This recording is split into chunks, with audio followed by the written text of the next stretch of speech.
Tess, the line dance instructor with 1861 Saloon in Charlestown, West Virginia, behind the racetrack. I'm going to show you the steps to I Play Chicken with the Train by Cowboy Troy. There are bop steps in this dance. 1, 2, 3, rock front, rock back. You're going to do 2 steps on your heel. 1, 2, go back 8 times on your heel. 1, 2, 3, 4, 5, 6, 7, 8. Slide right. Bounce twice. 1, 2. Jump out.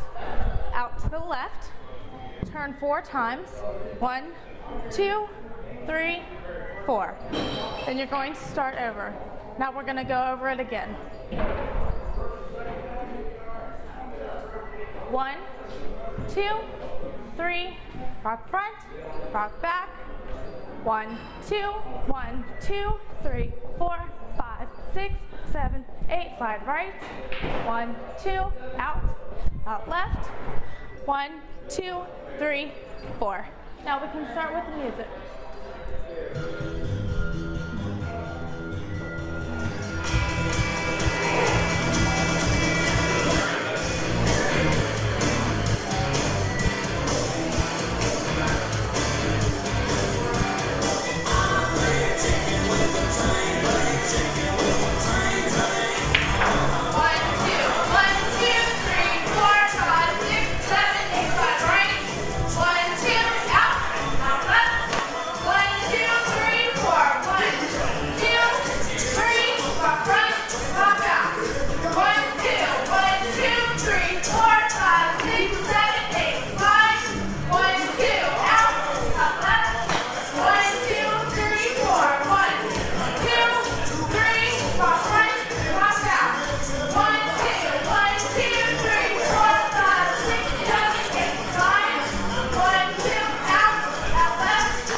Steps for I Play Chicken with the Train by Cowboy Troy.